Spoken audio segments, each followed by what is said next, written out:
நேர்களே, ஃபெஞ்சல் புயலால் ஒரு பெருமழையை சந்தித்து பல்வேறு மாவட்டங்களிலும் பல்வேறு தரப்பிலான இன்னல்களை எளிய மக்கள் சந்தித்துக் கொண்டிருக்கக்கூடிய நிலவரத்தை நாம் பார்த்து கொண்டிருக்கிறோம். அதே நேரத்தில் வரலாறு காணாத ஒரு பெருமழையை புதுச்சேரி பகுதியும் அதனை ஒட்டியிருக்கக்கூடிய விழுப்புரம் மற்றும் கடலூர் பகுதிகளும் பெற்றுக்கொண்டிருக்கக்கூடிய ஒரு சூழலையும் பார்க்கிறோம். ஏற்கனவே இன்று நிலவரம் எப்படி இருக்க போகிறது என்பது குறித்தான தகவல்களை வானிலை ஆய்வு மையம் வெளியிட்டிருக்கக்கூடிய நிலையில் இந்த பகுதிகளில் மழையின் தீவிரம் எப்படி இருக்க போகிறது அப்படின்றத பார்க்கறதுக்கு முன்னாடி இன்று காலை வரைக்குமே பாருங்க, மயிலம், புதுச்சேரி, அதனைத் தொடர்ந்து கடலூர், திருவண்ணாமலை இந்த பகுதிகளில் எந்த அளவுக்கு மழை தீவிரம் எடுத்திருக்கிறது.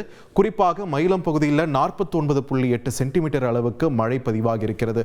இது ஒரு மக்கள் தொகை நெருக்கம் அதிகமாக இருக்கக்கூடிய பகுதியில் இந்த மாதிரியான ஒரு மழை பெஞ்சிருந்தா அந்த இடத்தோட நிலவரத்தை நினைச்சு பார்க்கவே பயமா இருக்கு.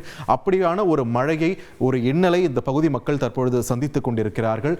இந்த நிலையில இதற்கான காரணம் என்ன நம்ம பார்க்கறதுக்கு முன்னாடி தற்போதைய மழை நிலவரம் எப்படி இருக்குன்றதை பார்த்துடலாம். புதுச்சேரியில அதனை ஒட்டியிருக்கக்கூடிய பகுதியிலே கிட்டத்தட்ட கரையை கடந்து 12 மணி நேரம் நிலை கொண்டிருந்தது இந்த ஆழ்ந்த காற்றழுத்த தாழ்வு மண்டலம். புயலாக இருந்தது, வலுவிழந்து ஆழ்ந்த காற்றழுத்த தாழ்வு மண்டலமாக மாறி ஒரு பெருமழையை இந்த பகுதி மொத்தமாக கொடுத்துக்கிட்டு இருந்திருக்கு. அதுலேயும் குறிப்பாக பாருங்க, எந்த இடத்துல ஒரு அதிகனமழைக்கு பெஞ்சிட்டு இருந்திருக்கு அப்படின்னு பார்க்கும்போது விழுப்புரம் மாவட்டத்தில் தான். விழுப்புரம் அதனை ஒட்டியிருக்கக்கூடிய பகுதிகள், அது அப்படியே அந்த ஸ்ட்ரெச்சில் கள்ளக்குறிச்சி வரைக்குமே கூட கனமழை, அதிகனமழை என்ற அளவில் மழை பொழிந்து கொண்டிருக்கிறது. அதனைத் தொடர்ந்து அப்படியே கீழே வரும்போது இந்த கள்ளக்குறிச்சி மாவட்டம் இந்த பகுதிகளிலுமே கூட கனமழையை பெய்து கொண்டிருந்திருக்கிறது. அது மட்டும் இல்லாமல் தற்போதைய சூழலில் இந்த புதுச்சேரி, கடலோர பகுதிகளில் பார்த்தீங்கன்னா ஒரு பிரேக் கிடைச்சிருக்கிறது நம்மளால் பார்க்க முடிகிறது. இந்த 12 மணி நேர சுணக்கத்திற்கு பிறகு தற்பொழுது இந்த ஆழ்ந்த காற்றழுத்த தாழ்வு மண்டலம் மெல்ல மேற்கு வடமேற்கு திசையை நோக்கி நகர ஆரம்பித்திருக்கிறது. இப்படி மெல்ல மெல்ல நகர என்ன ஆகுதுன்னு பார்த்தீங்கன்னா, திருவண்ணாமலை, அதனை ஒட்டி இருக்கக்கூடிய தருமபுரி இந்த மாவட்டங்களில் மழை தீவிரம் எடுக்க போகிறது. அதனை ஒட்டி இருக்கக்கூடிய கிருஷ்ணகிரி மாவட்டத்திலுமே கூட மழையின் தாக்கம் உணரப்பட இருக்கிறது. இன்றைய அடுத்த ஒரு மணி நேரத்திற்கான நிலவரத்தை நாம் பார்த்து கொண்டிருக்கிறோம். இதனுடைய தாக்கம் பாருங்க, நாமக்கல் மாவட்டம் வரைக்குமே கூட பறந்து விரிந்திருக்கிறது நம்மால் பார்க்க முடிகிறது. ஸோ இன்றைய நாள் இந்த திருவண்ணாமலை, கள்ளக்குறிச்சி, அதனை தொடர்ந்து தருமபுரி, கிருஷ்ணகிரி இந்த பகுதிகளை தாண்டி கர்நாடக மாநிலம் வரைக்குமே இந்த தாக்கம் இன்று நாள் முழுக்க இது நகர அந்த மழை பொழிவானது பெற இருக்கிறது.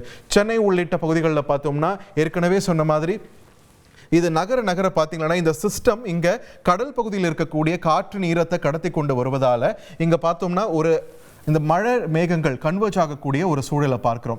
ஸோ இந்த மேகங்கள் உள்ள வரும்போது அங்கொன்றும் இங்கொன்றுமாக மிதமானது முதல் லேசான மழை பெய்வதற்கான வாய்ப்பு இருக்கக்கூடிய ஒரு சூழல் சென்னை உள்ளிட்ட இந்த கடலோர மாவட்டங்களுக்கு இருக்கிறது.